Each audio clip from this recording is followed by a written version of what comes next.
राधे राधे। जिंदगी का सफर चैनल में आपका स्वागत है। आज की हमारी कहानी है सातिर बहू। बाबूजी, आप ये सुबह सुबह क्या कर रही हो? चाय लेकर क्यों बैठ गए? रखिए चाय, मैं आपके लिए बादाम वाला दूध लेकर आई हूँ। ये लीजिए, दूध पीकर फिर दवाइयाँ खाए। सुरेंद्र जी मुस्कुराते हुए बोले, बहू, वो चाय तो पंकज बनाया और मुझे भी लाकर दे दिया। सीमा ने कहा, बाबूजी, पंकज को मैंने कितनी बार समझाया है कि सुबह खाली पेट बाबूजी को चाय देने से उनको गैस बन जाती है। उन्हें सुबह सुबह बादाम का दूध, ड्राई फ्रूट और फ्रूट का जूस सही रहेगा। बाबूजी मेरी सारी मेहनत पर यह पंख पानी फेर देते हैं और लाकर आपको चाय दे देते हैं। बहू की बातें सुन सुरेंद्र जी मुस्कुराते हुए खुद को बहुत बड़ा भाग्यशाली समझते थे। पूरे मोहल्ले के लोग सुरेंद्र जी की तारीफ करते। सुरेंद्र भाई, तुम तो अपना नसीब लेकर उतरे हो। इतनी अच्छी बहू जो मिली है। अरे आजकल के जमाने में जहाँ बहुएं अपने ससुर को घर से निकालकर वृद्धा आश्रम छोड़कर आती हैं, वहीं तुम्हारी बहू तुम्हारे खाने पीने का माँ की तरह ध्यान रखती है। सुरेंद्र जी का पहले उसी शहर से लगे हुए गांव में एक कच्चा मकान था। खेत जमीन ज्यादा थी। सुरेंद्र जी, उनकी पत्नी और उनका बेटा पंकज वहीं पर रहा करते थे। पंकज को उसी शहर में पढ़ने भेजते। ज्यादा दूर नहीं था। शहर और गांव के बीच में 1 घंटे का रास्ता था। जब पंकज पढ़ लिख कर शहर में नौकरी करने लगा तो उसने अपने पिताजी को सलाह दिया, पापा, यदि हम अपने खेतों को और घर को बेच देंगे तो हमें इतने पैसे मिल जाएंगे कि हम शहर में मकान ले लेंगे। सुरेंद्र जी अपनी बेटे की बात मान जाते हैं, क्योंकि उनके बेटे को रोज नौकरी करने के लिए शहर में ही जाना पड़ता था। खेती किसानी तो अब उनसे होती नहीं थी। इसीलिए वह गांव की जमीन और घर को बेचकर 1 किलोमीटर की दूरी शहर में अपना पक्का मकान बनवा लेते हैं। अपनी पत्नी और बेटे के साथ वहीं रहने लगते हैं।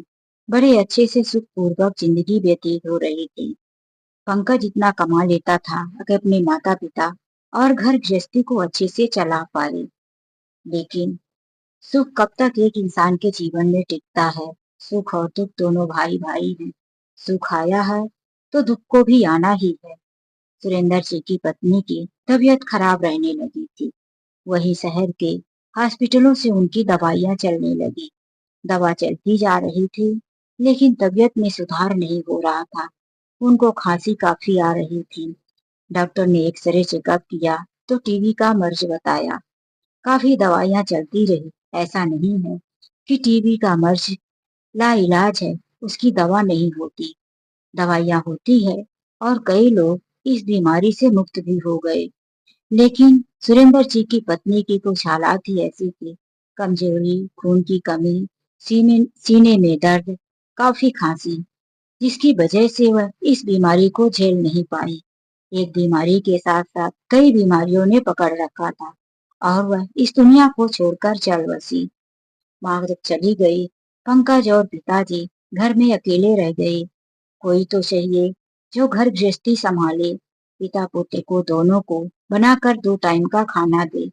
एक दिन सुरेंद्र जी ने कहा, बेटा, माँ के रहते तो तेरी गृहस्थी नहीं बस पाई। बड़ी भूल हो गई। माँ को भी तेरी शादी देखना चाहिए था। लेकिन बेटा, माँ की बीमारी के चलते यह सब नहीं हो पाया। अब बहू की जरूरत है इस घर में। मैं अपने समाज में कुछ लोगों से बात कर लिया हूँ। तेरी क्या राय है? तो पंकज ने कहा, पापा, समाज में आप बात मत कीजिए। मैं एक लड़की को पसंद करता हूँ और उसी के साथ शादी करूंगा। उसका नाम सीमा है। सुरेंद्र जी ने कहा, बेटा ठीक है, तेरी मर्जी, जिंदगी तुझे गुजारनी है। बस तू लड़की के घर वालों का नाम और पता मुझे बता दे। मैं उसके माता पिता से मिलकर बात कर लेता हूँ। जल्दी ही पंकज अपने पिताजी को मिलवाने सीमा के घर ले गया। सीमा के घर वाले भी शादी के लिए राजी हो गए, क्योंकि वो सुरेंद्र जी के बेटे पंकज और सीमा के रिश्ते को पहले से जानते थे। शादी भी जल्दी हो गई, क्योंकि सुरेंद्र जी के घर को संभालने के लिए कोई चाहिए था। अब बहू घर में आ गई थी। सीमा इतनी स्मार्ट लड़की थी और वह हमेशा से घूमना फिरना, अपनी लाइफ को एंजॉय करना यही सीखकर मायके से आई थी। उसे घर में ससुर की पाबंदी, ससुर का रहना पसंद नहीं था। खुशी तो उसे इस बात की थी कि सास पहले ही इस दुनिया को छोड़कर चली गई है, लेकिन यह बूढ़ा ससुर इसे कैसे निकाले। उसने अपनी एक सहेली, जो कि अपने सास ससुर से अलग रहती थी, हमेशा से उसी के साथ बातें करती। यार, तेरी लाइफ कितनी अच्छी है, तेरे ना ससुर ना सास, तू जो चाहे पहन सकती है, जो चाहे खा सकती है, जब चाहे घर से निकलकर घूम सकती है। और मेरा मेरा तो यह बुढ़ा ससुर पूरा दिन दरवाजे पर खांसते हुए बैठा रहता है और पुराने जमाने के विचारों वाला है। तो मुझे घर में साड़ी पहनकर सर पे पल्लू रखना पड़ता है। मैं भी चाहती हूँ कि जीन्स टॉप पहनूं, अपनी लाइफ को एंजॉय करूं, लेकिन यह मुमकिन नहीं है इस बुढ़े के रहते हुए। सीमा की सहेली ने सीमा को जो आइडिया बताया वह दिल दहला देने वाला था और सीमा उसी की बात मानकर करने लगी अपने ससुर की सेवा। सुबह शाम दवाइयां देना, ससुर का खूब ध्यान रखना। जब पंकज घर में होता तो हर वक्त पंकज, पापा जी की दवाइयां चल रही है, लेकिन पापा जी की तबीयत में सुधार नहीं हो रहा। मुझे बहुत चिंता होती है। यदि पापा जी को कुछ हो गया तो मैं खुद को माफ नहीं करूंगी। मैं पापा जी की खूब सेवा करती हूँ, फिर ना जाने क्या होता है। वह देख रही थी। फिर पंकज जब भी ऑफिस से आता तो पहले अपने पिताजी के कमरे में जाता, उनके पास घंटों बैठकर उनसे बातें करता, उनकी दवाइयां देता, सारी दवाइयों को चेक करता कि पापा सही समय से दवा ले रहे हो कि नहीं। लेकिन कुछ दिनों से, जब से सीमा ने घर का काम संभाला था, तो साथ साथ उसने अपने ससुर की दवाइयों का भी जिम्मेदारी संभाल लिया था। अब तुमको चिंता करने की बात नहीं है। मैं पापा की सारी दवाइयां समय से देती हूँ। यकीन ना हो तो आप पापा से खुद ही पूछ लो। सुरेंद्र जी भी कहते, बेटा, बहू ने आकर गृहस्थी के साथ साथ मेरा भी सारा काम संभाल लिया है। इतना ध्यान तो तेरी माँ भी मेरा नहीं रख पाती थी। फिर हंसकर कभी कहते, इतना ध्यान तो मेरी खुद की माँ भी नहीं रखती थी। लेकिन उन्हें क्या पता था कि यह मेरी बहू दो मुंहे सांप है। हमारे और बेटे के सामने जैसा दिखावा करती है, वह अंदर से वैसी है नहीं। काफी दिनों से दवाइयां दवाइयां, इतना दवा खिला रही थी सीमा, लेकिन सुरेंद्र जी की तबीयत पहले से ज्यादा बिगड़ने लगी थी। उन्हें लग रहा था कि क्या मैं बहू के आते ही इतना मरीज हो गया। पहले सुरेंद्र जी कभी बीमार होते तो हल्की फुल्की सर्दी बुखार की दवा लेते या कि काढ़ा जड़ी बूटियां कुछ बनाकर खा लेते थे। वह एक किसान व्यक्ति थे, शुद्ध हवा पानी और अपने खेतों का उगाया हुआ सब्जी अनाज खाते थे। उनको अंदर से कोई बीमारी नहीं लगी थी। लेकिन बहू ने उन्हें कई बीमारियों का घर बताकर रख दिया था। अब तो जब उन्हें बहू दूध देती थी तो बादाम का दूध उन्हें कुछ अजीब अजीब सा लगता। दूध पीते ही उनका सिर घूम जाता, उन्हें चक्कर सा आने लगता। लेकिन वह अपने बहू के इस व्यवहार और उसकी सेवा पर उंगली नहीं उठा सकते थे, क्योंकि जो बहू सुबह शाम उनके लिए इतनी मेहनत कर रही थी। एक दिन सुरेंद्र जी कमरे में सोए हुए थे कि बहू उन्हें आकर कहती है, बाबूजी सो गए क्या? आज आपने दूध नहीं पिया। सुरेंद्र जी बोले, बहू, मेरा मन नहीं कर रहा दूध पीने का। वह दूध लेकर आई। लाइट मंद मंद जल रही थी। सुरेंद्र जी नींद में थे। पहले वह उनकी अलमारी खोली, उसमें से एक डिब्बा निकाली। वह धुंधली और नींद में ही देख रहे थे। एक पुड़िया निकालकर उसमें से दूध में डाला और चम्मच से हिलाते हुए वह अपने ससुर को पीने को दे दी। जब तक ससुर पूरा दूध खत्म नहीं कर लिए तो वह खड़ी रही। फिर बाहर निकलते ही बोली, पंकज, तुम थोड़ा टाइम पापा के पास आकर बैठ जाओ, जब तक मैं किचन की साफ सफाई कर लेती हूँ। पापा का मन अकेले नहीं लग रहा है। मैंने उन्हें दूध और दवाइयां दे दिया है। पंकज को लगा, कितना ध्यान रखती है सीमा, वह इतना कर रही है तो मेरा भी फर्ज बनता है। पंकज अपने कमरे से निकल पापा के पास जाकर बैठ गया, लेकिन पापा आधी आंखें खुली हुई नशे की हालत में कुछ बोलना भी चाहते थे, लेकिन उनकी जबान भारी लग रही थी, पलकें भारी लग रही थी। इसीलिए वह बड़ी कोशिश करते कि पंकज की तरफ देखे, लेकिन उनकी आप पलकें उठ नहीं रही थी। पंकज को ऐसा लग रहा था कि पापा को नींद आ रही है। पंकज ने पापा के सिर पर हाथ रखते हुए कहा, पापा आपको नींद आ रही है, आप सो जाओ। उसने चादर उठाकर पापा के सीने तक उड़ा दिया और लाइट बंद करके कमरे से बाहर निकल गया। दूसरे दिन सुबह उठते ही सुरेंद्र जी को लगा कि यह क्या हो रहा है मेरे साथ। मुझे कैसा महसूस हो रहा है, कैसी दवाइयां मुझे दे रही है। उनके दिल में लग रहा था कि हो न हो इन दवाइयों का असर है। जब पंकज ऑफिस चला जाता तो अब बहू के रंग बदलते हुए सुरेंद्र जी को दिख रहे थे। कभी कभी तो यह कह देती, बाबूजी कल रात को आपने ही कहा था कि मेरे लिए भिंडी की सब्जी बनाना, और आज आज आप कह रहे हैं कि बहू भिंडी क्यों रोज रोज बनाती हो। सीमा अपने ससुर को अब पागल साबित करने में लगी थी। वह उन्हें कहती, बाबूजी उम्र के साथ साथ अब आपकी याददाश्त और दिमाग कमजोर हो रही है। इतना बादाम का दूध पिलाती हूँ तो भी आपकी याददाश्त कमजोर होती जा रही है। लगता है बादाम का डोज बढ़ाना पड़ेगा।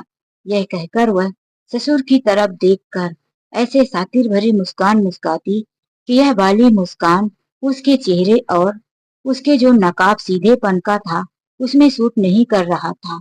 यह मुस्कान तो अब सुरेंद्र जी के सीने में तीर की तरह लगता। वह बहू की तरफ देखते रह जाते।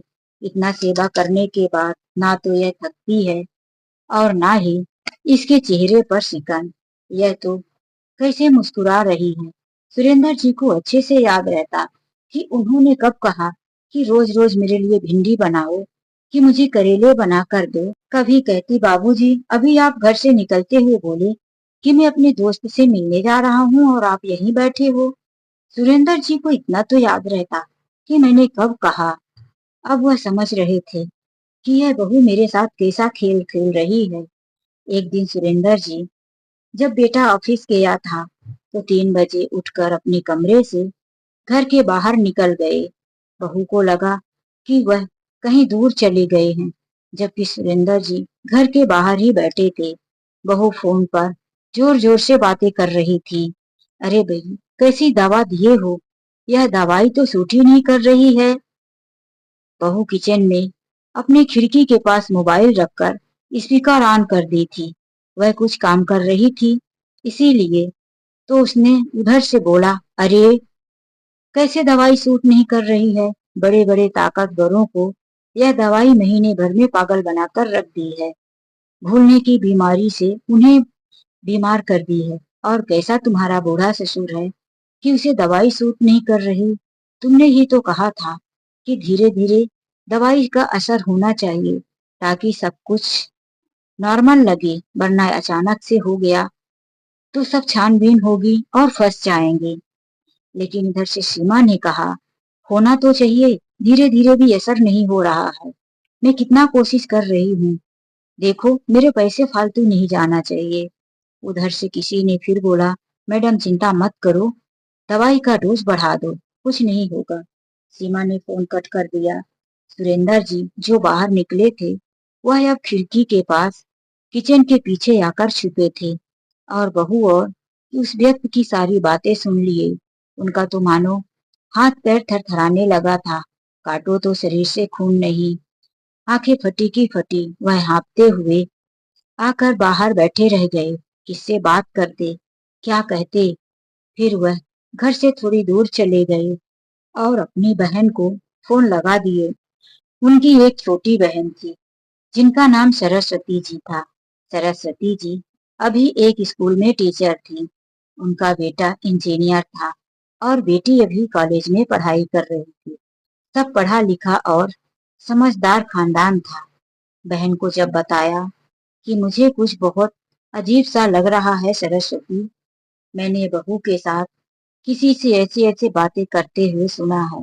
मेरी बहू जो अब तक मेरी इतना सेवा कर रही थी, क्या वह मेरे साथ ऐसा कर सकती है? सरस्वती जी को अपने भाई की बातों पर यकीन नहीं हुआ कि भाई की बहू ऐसा भी कर सकती है, जो कि हमारे जाने पर इतना सबका ध्यान रखती थी। इतनी अच्छी बहू ऐसे कैसे निकल सकती है? फिर उन्होंने कहा, देखो भैया, ऐसे हम कुछ नहीं कर सकते। हमें तो सच्चाई का पता लगाकर ही किसी के ऊपर आरोप लगाना होगा। जब तक आप अपना मुंह बंद करके रखना। फिर सरस्वती जी अपनी बेटी को लेकर अपने भाई से मिलने आ जाती हैं। भाई से सारी बात कहती हैं कि देखो, मैं अपने साथ कई छोटे छोटे सीसीटीवी कैमरे लाई हूँ। उन कैमरे को मैं आपके घर में जगह जगह लगा दूंगी भैया। आपके बहू और आपके बेटे को इसकी भनक तक नहीं लगेगी। मेरी बेटी भी काफी समझदार है। बस इसके लिए हमें समय मिलना चाहिए। तो सरस्वती जी ने सीमा से कहा, सीमा, चलो तुम मेरे साथ शॉपिंग करने नहीं जाओगी? इतने दिनों के बाद आई हूँ। चलो, मैं तुम्हें अपने पैसों से शॉपिंग करवाऊंगी। मैं खुद लाकर तुम्हें साड़ी देने वाली थी, लेकिन मैं सोची कि तुम्हारे पसंद की दूंगी। मेरी पुरानी पसंद हो गई है। अगर तुम्हें अच्छी नहीं लगी तो चलो मेरे साथ। यह कहकर वह जब पंकज ऑफिस गया हुआ था, तो सीमा को भी मार्केट लेकर चली जाती है। कई दुकानों पर साड़ियां ढुलवाने के चक्कर में 2 घंटे बीत जाते हैं। बीच बीच में अपनी बेटी के साथ मैसेज पर बातें भी करती रहती हैं कि जब सब काम निपट जाएगा, तुम किचन में, भैया के कमरे में, टीवी के पीछे, ऐसी ऐसी जगहों पे कैमरा छुपाना कि सब कुछ स्पष्ट दिखे, लेकिन सीमा और पंकज को इस बात का भनक भी ना लगे। बेटी ने ऐसा ही किया और फिर मैसेज कर दिया कि मम्मी, अब आप आ जाओ। तब सरस्वती जी सीमा को लेकर घर आ गई। फिर सरस्वती जी ने कहा कि अब मैं जाऊंगी। बेटी को लेकर वह चली गई। 3 दिनों तक कैमरे में सब कुछ रिकॉर्ड होता रहा और सीमा जिस तरह से काम करती थी, वह ससुर के कमरे में जाती और ससुर जब मेद में थोड़े होते तो उन्हें पाउडर मिलाकर बादाम का दूध देती और फिर हाल में जिस तरह से वह उनके खाने में कुछ मिलाकर देती, किचन में ही वह सुबह की चाय में कुछ मिलाती, जिस तरह से वह पूरी मिला मिलाकर पूरी का पाउडर सब में डाल रही थी, सारी चीजें रिकॉर्ड हो रही थी। एक दिन वह किचन में खड़ी खड़ी बातें कर रही थी कि अब कुछ तो जल्दी करना पड़ेगा। कब तक आखिर इस बुढ़े की मैं सेवा करते रहूंगी? कब तक इसे बादाम पिलाती रहूंगी? अगर यह दवाइयों का असर नहीं हुआ तो देखो, मैं तुम्हें एक पैसे नहीं दूंगी। इसी तरह से उसकी बातें रिकॉर्ड हो रही थी। 3 दिन के बाद फिर से सरस्वती जी घर पर आती हैं और सारे कैमरे निकालकर अपने भाई के कमरे में बैठ लैपटॉप में चेक करने लगती हैं। सारे कैमरे में जो भी रिकॉर्ड था, वह उसका एक वीडियो बना लेती हैं। अब उनके पास पक्का सबूत था। भैया, यह पूरियों में से जो पाउडर निकाल कर सीमा मिलाती है, यह कौन सी दवाई है? सुरेंद्र जी ने कहा, बहन, यही तो मेरे समझ में नहीं आता कि यह मुझे आखिर कौन सी दवाई दे रही है। मैं तो इतना बीमार भी नहीं हूँ। रिपोर्ट में कोई बीमारी नहीं निकली है। फिर मैं इतनी दवाइयाँ क्यों ले रहा हूँ? और पंकज को बताऊं तो क्या बताऊं? पंकज को कुछ बोलने जाता हूँ तो सीमा कह देती है कि चिंता मत करो, मुझ पर भरोसा रखो। मैं तुम्हारे पिताजी को अपने पिताजी की तरह ध्यान रख रही हूँ। इन्हें कोई तकलीफ नहीं। पंकज बहुत अच्छा और नेक दिल इंसान है।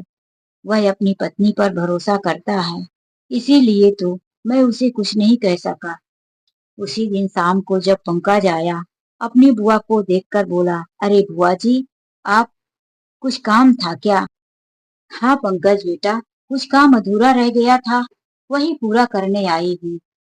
यह कहकर वह हॉल में रखे हुए टेबल पर लैपटॉप रख दिया और बोली, पंकज, आओ एक वीडियो दिखाती हूँ तुमको। पंकज वहीं आकर वीडियो देखने लगा और सरस्वती जी ने वीडियो चालू किया तो उसके ही घर की वीडियो थी। पंकज को कुछ समझ में नहीं आ रहा था। बुआ जी, यह तो मेरा ही घर है। हाँ पंकज, ध्यान से देखो। पंकज सब कुछ देखा कि उसकी पत्नी सुबह की चाय बनाकर एक पुड़िया दवाई चाय में मिलाकर चम्मच से घुमाते हुए फिर हॉल में गई और फिर हॉल के कैमरे में रिकॉर्ड हुआ कि वही चाय वह अपने ससुर को दे रही है। फिर वह खाना खाने के समय पर एक पुड़िया दवाई दाल में डालकर चम्मच से हिला देती है और फिर वही थाली ससुर को दे देती है। सुबह के दूध, सुबह के चाय, खाना, सब चीज में वह दवाइयां मिला रही थी। तब सरस्वती जी ने पूछा, बेटा क्या तुम्हें जानकारी है कि तुम्हारी पत्नी तुम्हारे पिता को यह किस चीज की दवाइयां खाने में मिलाकर दे रही है? पंकज ने अपनी पत्नी सीमा को आवाज दिया, सीमा तुम मुझे बताओगी ये सब क्या हो रहा है?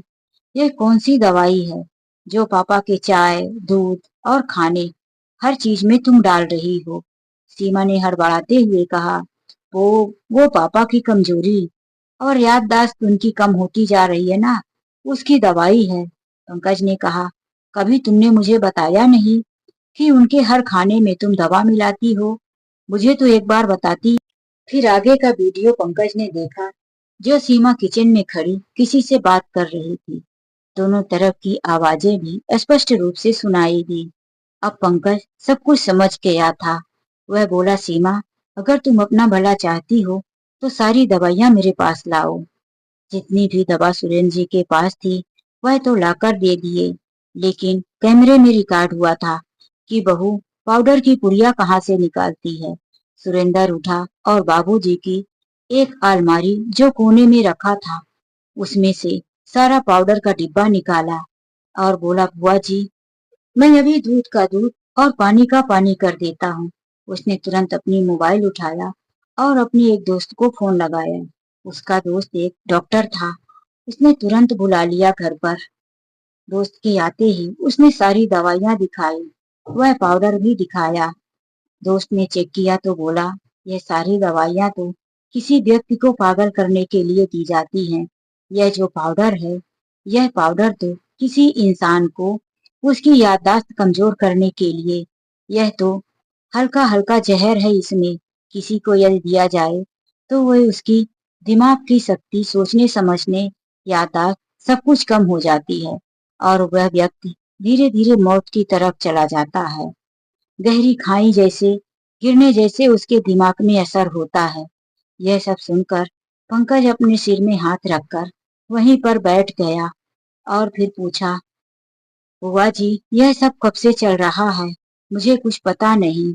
मैं तो इस पर भरोसा करके अपना घर, अपने पिता, अपनी सारी कमाई सब कुछ सौंप दिया था।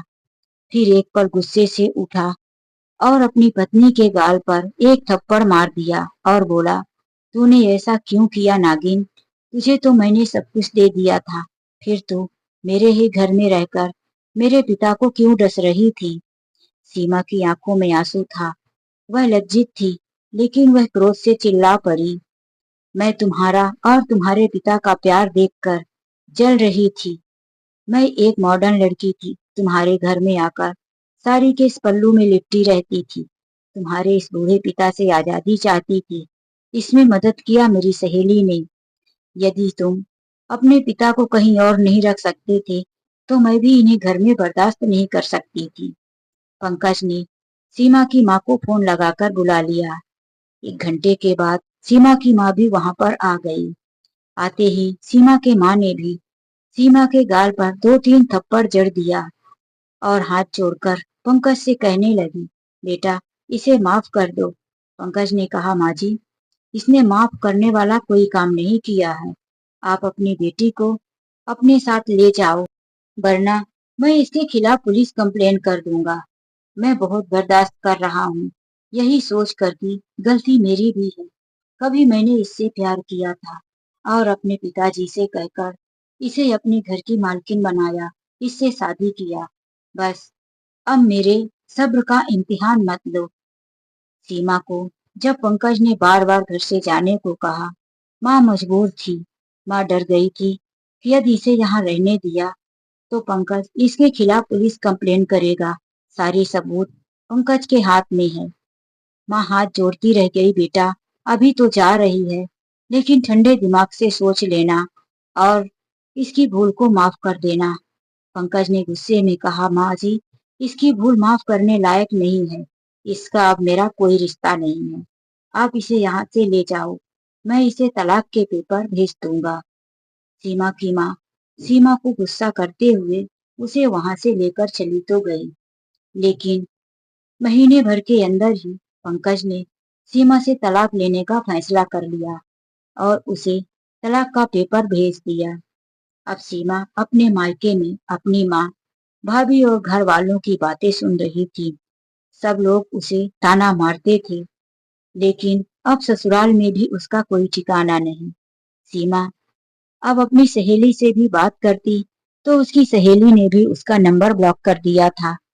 उससे भी उसका संपर्क नहीं हो पा रहा था। सीमा को समझ में आ गया था कि घर उजाड़ने में सहेलियां या कोई भी साथ तो दे सकता है, लेकिन यदि मुसीबत आए तो कोई हमारे साथ खड़ा नहीं होता। जो सहेली घंटों बात करके सीमा को सलाह दिया करती थी कि किस तरह से तू अपने ससुर के साथ कर, कैसे कर, सीमा उसकी बात मानकर अपना घर उजाड़ती रही।